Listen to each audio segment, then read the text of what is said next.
I will just note that when it comes to abortions at or after 21 weeks, less than 1% account for that.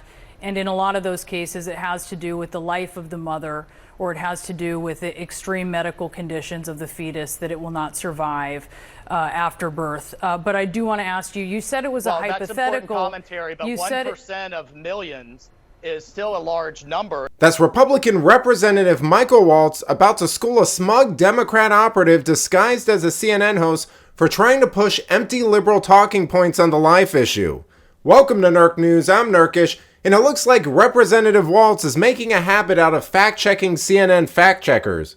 If you recall, he went viral on social media a few months ago for absolutely dismantling a pretend journalist for doing exactly the same thing during the Republican National Convention.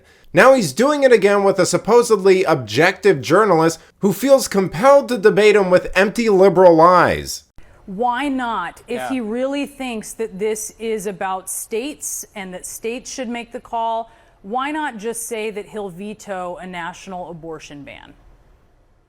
Well, look, I think the president doesn't want to back himself into a hypothetical position when it's very clear, as Nikki Haley repeatedly said and was praised by many in the media, you don't have the votes. Why do we have to kind of message on this that's going to be used by the other side? But notably, Kamala Harris also wouldn't denounce late-term abortion up to the 9th month. She completely pivoted away from that and refused to answer the question. I will just note that when it comes to abortions at or after 21 weeks, less than 1% account for that. And in a lot of those cases, it has to do with the life of the mother, or it has to do with the extreme medical conditions of the fetus that it will not survive after birth. But I do want to ask you, you said it was a hypothetical. That's important commentary, but 1% of millions is still a large number. And I mean, when you have, or in the case of rape or incest, barriers to access. For instance, if someone, when you have 8 children in Minnesota that died after attempted abortions, were born and then still died, but you have ABC saying this never happens. When you have 8 states that have 0 restrictions, 8 states that have 0 restrictions all the way up to the minute of birth, ABC was all over the place and one-sided. Sir, you know that's not air quote.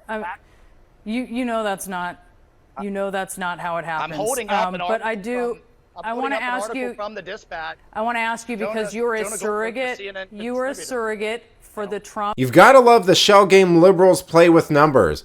I mean, that mouthpiece of a host is basically saying that late-term stuff isn't happening, and if it is, it doesn't really matter because the numbers are so insignificant. Yet notice how she immediately defaults to the left's favorite extreme case scenario when Waltz calls her out on it. Because apparently suddenly a percent is a massive number for those cases, or when someone feels like they're born in the wrong body or something, but it's not a big deal when it has to do with innocent young lives, who are basically treated like pawns and second-class citizens to these people. But let me know what you think. Are open confrontations and blatant media bias becoming more and more common on establishment news, or is it just me? Let me know in the comments, and if you enjoyed this video, please give it a like and subscribe to the channel. That stuff really does help us out. Until then, this has been Nerk News. Thanks for watching. Bye!